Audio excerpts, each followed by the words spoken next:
ঢাকা শহরের বর্তমান অবকাঠামোর জায়গা থেকে যানজট কমানো কি সত্যিই সম্ভব? এখন আসলে যানজটের জন্য তো অনেকগুলি বিষয় জড়িত। যানজটে শুধু সড়ক না, দেখা যায় অনেক ক্ষেত্রে রেলেও একটা কারণে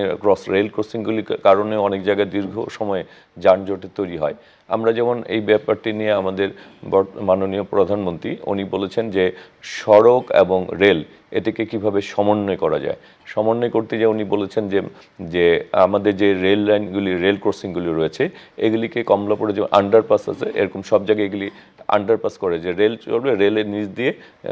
যাবে, হচ্ছে রেল লাইনের নিচগুলি আন্ডারপাস থাকবে, সেখান থেকে গাড়ি ঘোড়া চলাচল করবে, যে সেক্ষেত্রে আমাদের রেল ক্রসিংগুলি থেকে আমরা যানজট থেকে মুক্ত হতে পারবো। তারপরে উনি যেমনিভাবে বলেছেন যে সড়কের পাশাপাশি রেলকে যদি আমরা জনপ্রিয় করতে পারি, ঢাকার আশেপাশে আমরা যদি কানেক্টিভিটি বাড়াতে পারি এবং সেখানে যদি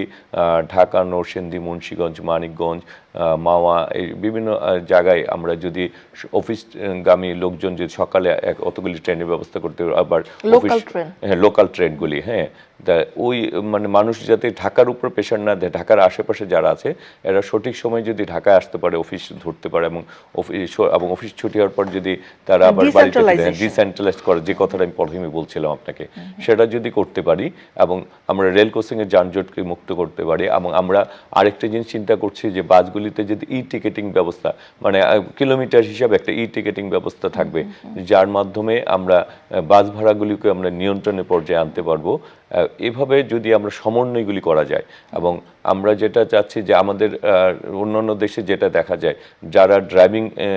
লাইসেন্স পায় তাদের কিন্তু মিনিমাম একটা শিক্ষাগত যোগ্যতা লাগে এবং তারা কিছু কিছু নিয়মকানুন লেখাপড়া করে কিছু নিয়মকানুন শিখতে হয়, শিখে একটা পরীক্ষা রিটেন পরীক্ষা দেওয়ার পরে তারা এই কাজগুলি করে। কিন্তু আমাদের এখানেও অনেক জায়গায় অনেক নিয়ম আছে, কিন্তু এই নিয়মটা আসলে বাস্তবায়ন করা প্রয়োজন। হ্যাঁ, যে সেইটা যদি বাস্তবায়ন করে এবং বিআরটিকে মাধ্যমে যদি ত্রুটিপূর্ণ বাসগুলিকে চিন্তা, সেগুলিকেও যদি আমরা রাস্তায়, আপনারা কি ইতিমধ্যে এটার পদক্ষেপ নিচ্ছেন? হ্যাঁ, আমরা আসার পরে আমরা সবগুলি রেল, সড়ক আমরা বারবার মিটিং করছি মালিকদের সাথে, শ্রমিকদের সাথে, আমাদের কর্মকর্তাদের সাথে, এবং আলাপ করে আমরা এই যে কোথায় কোথায় আমাদের গ্যাপ রয়েছে, কোথায় কোথায় দুর্বলতা রয়েছে সেগুলিতে আমরা চিহ্নিত করছি এবং এগুলি সমন্বয় করে এগুলিকে আরও ডেভেলপ করে এগুলিকে সিস্টেমকে ডেভেলপ করা, ডিসেন্ট্রালাইজড করে আমরা এগুলির দিকে এগোচ্ছি।